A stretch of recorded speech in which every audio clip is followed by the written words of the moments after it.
of the candidates for Mayor of Olympia, please introduce yourself and state why you are the most qualified for this position. And I'll start it off with our current mayor, Mayor Selby. So I'm Cheryl Selby, the current mayor of Olympia. I ran for council in 2013 and then ran for mayor successfully in 2015. I'm a lifetime Northwesterner. I was born and raised in the Seattle area, moved down here in '94 to raise my young family. I was looking for a little bit quieter pace. I saw what was happening in Seattle, and I thought that I could be happier in a little bit smaller town, but still close to the big city, and a place where I could raise my daughters with a strong public school system. And that's one of the first things I did was volunteer at the school district and quickly became involved in their levy and bond campaigns. I worked with the Olympia Citizens for Schools and co-chaired those campaigns frequently, and then am now the honorary chair for Olympia Citizens for Schools. When I first got here, I worked for the city of Olympia, and that's one of my first times of two that I worked for the city, first in the Parks Department, and then I circled back around and worked in the Probation Services Department, managing public health and safety programming. I also owned a store downtown for 9 years, but 12 years total. I had Vivala. I had 2 stores, one at the Valley Athletic Club, and I closed both of those in 2018. So I have private sector experience, small business specifically. So I have the nonprofit, public sector, and private sector experience, and now elected experience that I bring to my role. I am excited to talk more about my achievements while we've been on council. I always say we, because it takes 7 of us to really move the ball down the field. It's a team sport when you're on a city council. I can share more of that later, but I'm energized and excited to run again. I've got a really strong campaign going. I've got my campaign interns, a few of them are here tonight, to see how to be involved in a civic process like this. So thank you.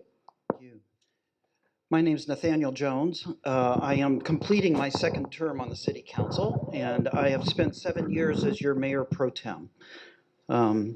Just a little background on me. Straight out of my undergraduate, I spent about 7 years working as a development director for a community action council, working with low-income folks and in a nonprofit setting. I then went back to graduate school and got a degree and finished my work there in community and regional planning. Spent the next 25 years developing public transit systems at the local level, particularly with infrastructure and facility development.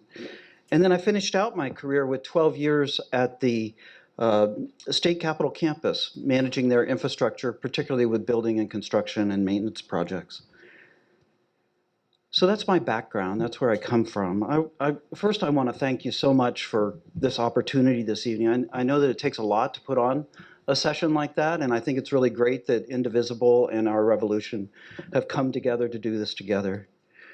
The top issues that I'm interested in and that I'm running on are homelessness, housing costs, and climate action. And I actually think you're going to hear that from a lot of candidates this season. I don't think there's a lot of question about what the major issues facing our community are. But I'm running because I'm not at all satisfied with the status quo or the direction that we're headed. I have real concerns. I feel as though we are reacting rather than leading. I don't feel as though we're being proactive. And we need effective responses in these 3 areas that I've identified and a whole lot of other areas. We need effective responses, and I don't feel as though that's happening at this point. And so I feel as though I'm the guy who can do that because of my experience, because of my background, and because of my having been on council as long as I have and understand how the system works, who the staff are who can get the work done, what the regional relationships are to get work done. So I'm looking forward to this opportunity tonight to speak with you, and I hope that you've got some probing questions for us. Thank you very much. Our revolution has asked for each of the candidates to consider signing the Progressive Policy Pledge. So I'm just going to read that to you and offer our candidates the opportunity to commit. It says, I pledge to fight for a $15 minimum wage and collective bargaining and to work on behalf of the American worker instead of corporate donors. I pledge to fight for a single-payer, Medicare for all healthcare system that transforms healthcare in this country into a right, not a privilege. I pledge to fight for a 10-year plan to mobilize every aspect of American society to achieve net zero greenhouse gas emissions and create millions of new high-wage jobs, building the infrastructure and industries of the new green economy. I pledge to fight for free college for all so that everyone can get to live the American dream, not just the wealthy elite. I pledge to fight for a constitutional amendment to ban the private financing of elections and use all available paths to that amendment so that we can once again have free and fair elections. So I want to give our candidates opportunity to respond. Yeah. So I just got this when I walked in the door. So I tend to not sign things unless I've had time to really research them. But after perusing this and understanding this is fighting at the national level, because that's where a lot of these things have to happen, but also at the state. And so the only thing I would add is that the pledge to fight for free college for all, I think you should expand that actually and include vocational and technical programming, because there's a lot of kids that college isn't a good fit for them, but they need help getting apprenticeship training, technical training, and going into a vocation that does not require a college degree. So other than that, I'm fine with signing this. Well, I'm in the same boat. I had not seen this until this evening, so I'll just talk about it rather than pledge to sign it, because I do have some nuances to it. With regard to the $15 minimum wage, you'll see my campaign coming out with a policy statement about a livable wage in the next couple weeks. In fact, our plan is to roll out policy statements, and this is one that I'll be very clear about my feeling about that. Frankly, I don't know that 15 is the right number at this point. I think that it needs to fit the situation that we're in. I don't think a national minimum wage level is the right answer. But certainly, this is a critical issue facing us and our community. With regard to single payer, healthcare is a right. I don't know if Medicare for all is exactly the right answer. In fact, I don't even know what that means. But healthcare is a right, and I will fight for that to the extent that I can do that from my position with the City of Olympia. With regard to net zero greenhouse gases, heck yeah, we don't have any choice. As a politician, I believe that the tide is going to turn dramatically as we continue to see more and more evidence that this is not a future problem. This is a problem that's with us now. I believe our constituents will be demanding action even more than they are now. So this is an easy pledge for me to make. Free college for all, I actually agree with Mayor Selby on this one. What I do feel is that our current 12-year program of education is inadequate, doesn't prepare people for a career, and we should certainly be looking at a 13th, 14th, and even more in order to prepare people for a much more complex society than what was in place when our 12-year system was set up in the 1800s. And then finally, with regard to private financing of elections, Citizens United has destroyed our political system and definitely needs pushback. And the specifics about how to get that done, I'm absolutely not clear on. But thanks for this opportunity. Cool. We have another pledge. This one is, yeah, I know. This one is the No Fossil Fuel Money Pledge. And it states, I pledge not to take contributions from the oil, gas, or coal industry and instead prioritize the health of our families, climate, and democracy over fossil fuel industry profits. And I'll include an asterisk that utility companies with more than half of their energy generation are included in this, so PSE. So, Mayor Selby. So we have a rule on city council. It's called no surprises. So I am going to not sign it tonight. I have some questions around PSE, and with them making some pretty great strides recently in transitioning away from coal and eventually away from natural gas. They are the system we have in place. We have to work with them, and it's better to have them at the table while we're making decisions. And most recently, they were at the table with the governor's legislation to take us to, I think it's net zero by 2040. Is it 2045? 2040? So we need them. So we can't ignore their part of the process. And so I hate to disappoint you guys, but I'm not going to sign this one tonight. Plus, it was a surprise, and it's not good form. Thanks. So I signed this pledge last year sometime. I'm actually not certain when it was. And I think that signing a pledge to not take campaign funds is not the same thing as shutting out dialogue and coordination with your utility. I have been in conversation with PSE quite a bit. I believe that I've been able to help influence their policies in our region. And I'm very pleased with a couple things that they've done. I'm glad that they participated in the 100% renewable legislation that Cheryl just referenced.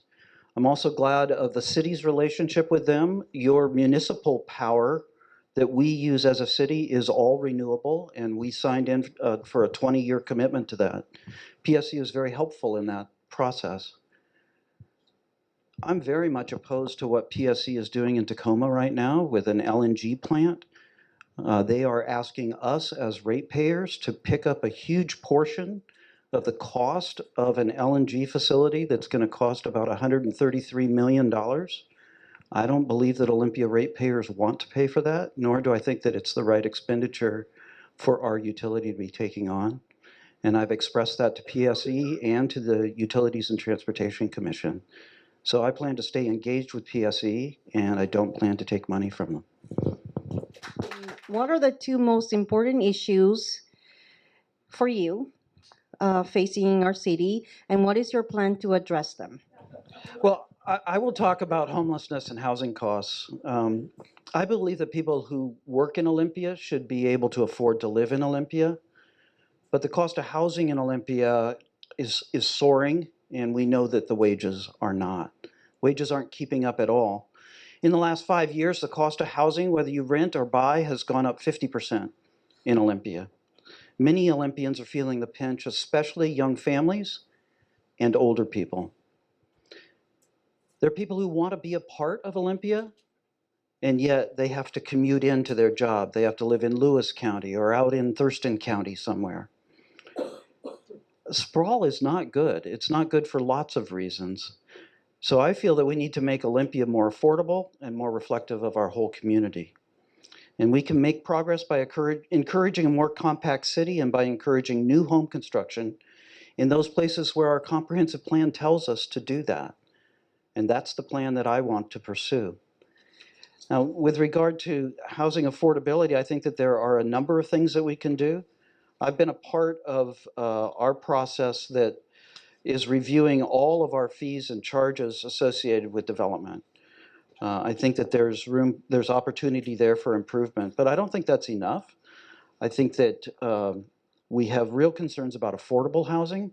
I think that when someone comes in with a proposal for multifamily housing, we need to establish regulations that say a certain percentage of this new housing needs to be affordable to lower moderate income people.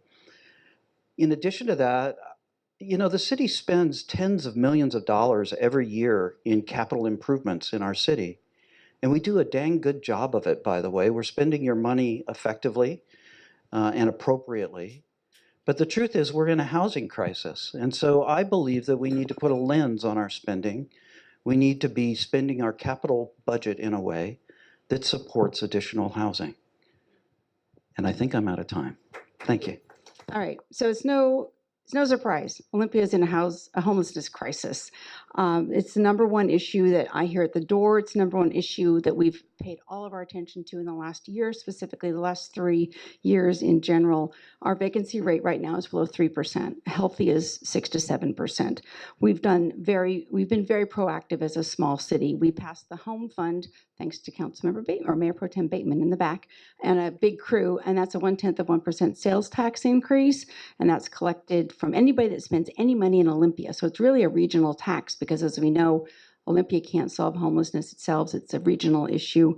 I'm proud to say that I was able to work with our community faith communities to help them engage more in this crisis, including a pledge from the Evergreen Christian community of $300,000 over 3 years, so we could hire our first homeless program coordinator, Colin DeForest. He's brought some very unique progressive programming into our city, including establishing our first emergency mitigation site and our first tiny home village over by Plum Street by the Yoshiro Gardens.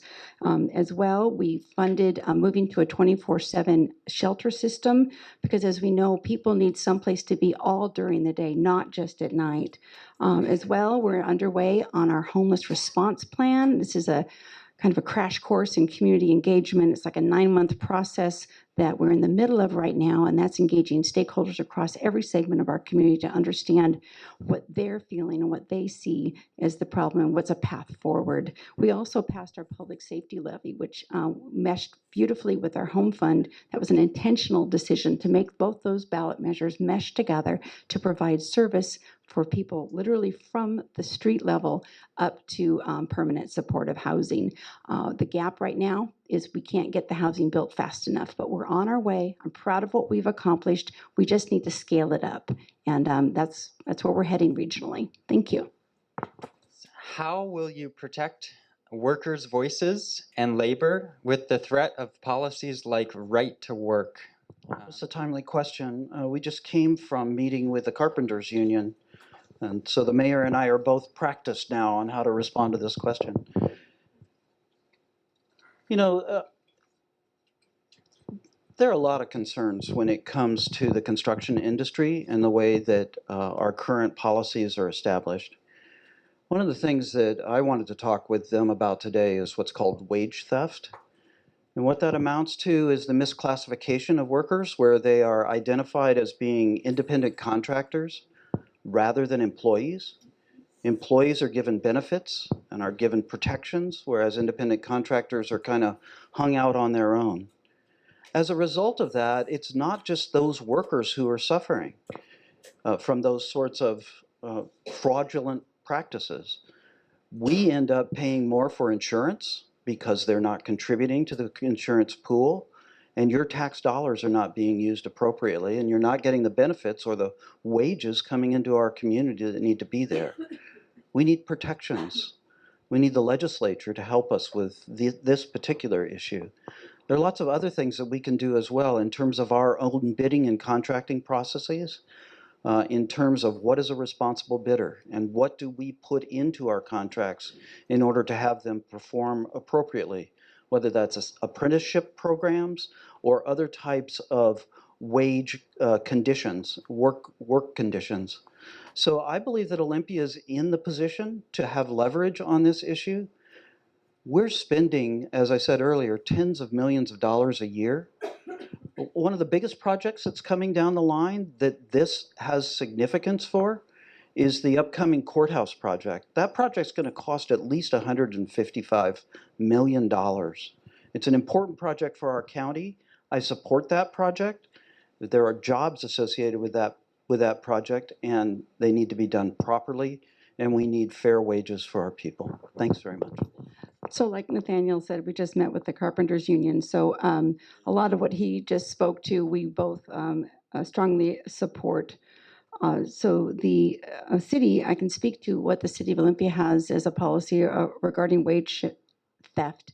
any contracts that we administer, we have in-house audits on the wages, and those are performed by our in-house construction inspectors. And this ensures that compliance checks are held regularly so that we don't have the theft of not just those persons' wages, but their payment of taxes into our system. So regular checks are held, and withholding payment until those audits are correct is something that we can influence. So I look forward to looking forward into that. Then as far as the responsible bidder agreements, the cities in general are restricted by state law to accept the lowest responsible bidder. And I don't know if you've ever done any kind of work on your home, but you get bids, and that's a smart thing to do. You rarely take the lowest bid because that person usually is bidding low because they're not able to do the work correctly, and or they'll come back and they'll just ding you for every change order that comes along, and you end up paying more to begin with. So I would love to work with the state to legislate that we don't have to take the lowest bid. And so our Public Works Department, another area that we could influence is our Public Works Department right now requires jobs that cost out over $1 million that they have to pay prevailing wage and support apprenticeship training. I think that's too high. I think we can lower that amount. That is something that we can flex within our city and influence. So those are just top of mind ways that we can help encourage more prevailing wage jobs. We talked to the carpenters about how to engage more with their apprenticeship programs as well. What do you think of collaborative leadership? That's what I've spent most of my young adult and adult life doing. I started as a class officer back in middle school all the way through high school. I was on student council, so it was always about pulling a team together around achieving a goal. I look at the role of mayor as almost like a community quarterback. It's like, that what the goal is to get the ball down the field. And quarterbacks, sometimes they run it if they're the best person, but they also know when to pass it off to somebody else that might be better at getting the ball further down the field. And that's how I look at the role of collaborative leadership. I'm proud to have had the opportunity to work collaboratively with other kinds of regional bodies. Currently, I'm working on the Capitol Lake EIS Phase 2 process. I was on their executive work group that produced the report for the Phase 1, and now we got funding for Phase 2. There's so many opportunities for us to work regionally, and that's just how I roll. It's no fun to do it by yourself. It's only, what feeds me is when you work as a team to achieve a common goal. And this council, I think, has done a great job of that. We don't always agree on everything, but I think we are really good at getting that long-range plan in mind and how we can get there together. So that's my idea. Thank you. Well, I think collaborative leadership is fundamental to any kind of elected position. It's our role to listen, to seek understanding, to bring people together, to bridge divides.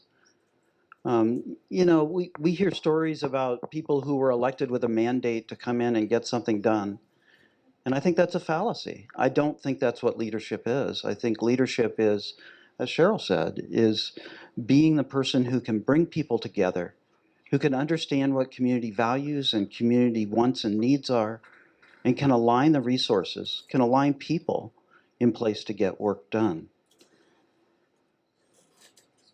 So I think that collaborative leadership is important. I think that it's particularly important in the role of the mayor, because the mayor is the figurehead. The mayor is the person who works regionally, who talks to the industry leaders in our community, who talks to the social service leaders in our community in a way that the members of the city council don't have the same panache or authority.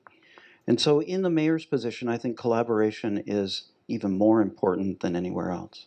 What concrete actions are you going to take as mayor to address our climate crisis? Well, I think of all of the folks on the Olympia City Council, I probably have been more involved with working on climate issues than any other. I've brought forward resolutions that were adopted unanimously by the council, resolutions that were sent to Puget Sound Energy, that were sent to the Utilities and Transportation Commission, that were sent to the Washington State Investment Board. I've published op-eds in the Seattle Times on this issue, and I have testified numerous times before all of those bodies. I like to think that I'm part of getting us off of coal and working with my council members. I think that we can take some credit in being leaders in the new legislation that was just passed. So I think that I'm well positioned and understand these issues. Your question is, what am I going to do in the future, though? But I do think that I have the background to launch into the future in an effective way. What's happening right now in Olympia is that we're working on a climate action plan. That's being built off of a climate adaptation plan that was completed last year. I led that adaptation plan, and if you have a chance to look at it, it talks about the threats to our community. Now, we talk a lot about changes in the weather. We're going to have drier summers and wetter winters. But what we don't talk about is what's going to happen with invasive species. I'm not talking about plants. I'm talking about viruses and insects that are going to affect our agricultural systems, that are going to affect our health. There are a lot of portions of the climate crisis that don't get the attention that it needs. So I would suggest that you look at the regional adaptation plan that outlines the best information we have. And so it's my intent to move forward in order to respond to those threats. But in addition to that, I recognize climate as the opportunity, the economic engine that is going to advance us into the future. We are at a transitional point where we can build a new clean economy, where we can build jobs, and we can launch our local economy and our national economy into a whole new era. Need more than 2 minutes. So I still remember the night at council when our former mayor, Stephen Buxbaum, announced that he was going to be going to Paris and join the Global Covenant of Mayors and signing the Paris Accord on behalf of the city of Olympia. It was one of the most amazing moments for our council. It was also during that time that I first saw pictures of what a coal mine looks like and a coal power plant, specifically coal strip. And Nathaniel was who brought those pictures to us. So I may not have come in as an environmental know-it-all when I came in 2013, but what I can say now is that there's no one topic that this council is more unified around than adaptation and mitigation around climate and being activists, not just locally, but globally. We are still members of the Global Covenant of Mayors, and we are adhering to their timelines. In fact, I think we're actually beating their timelines at this point. Which is pretty cool.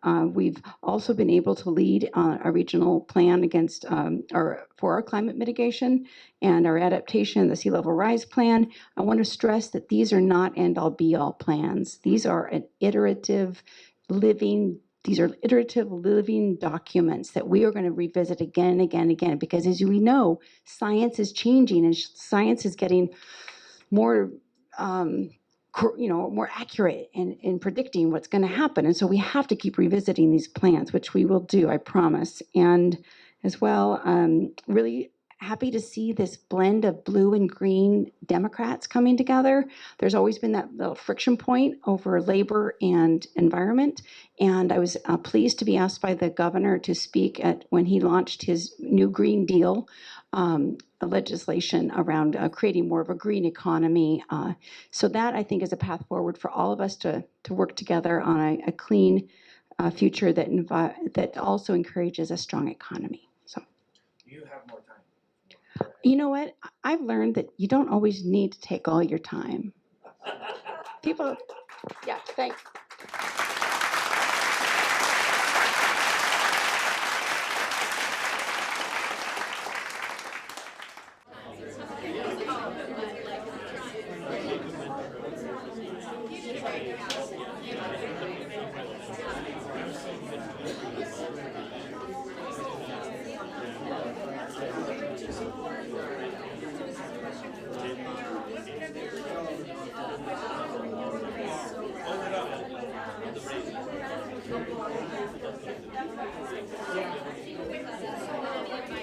So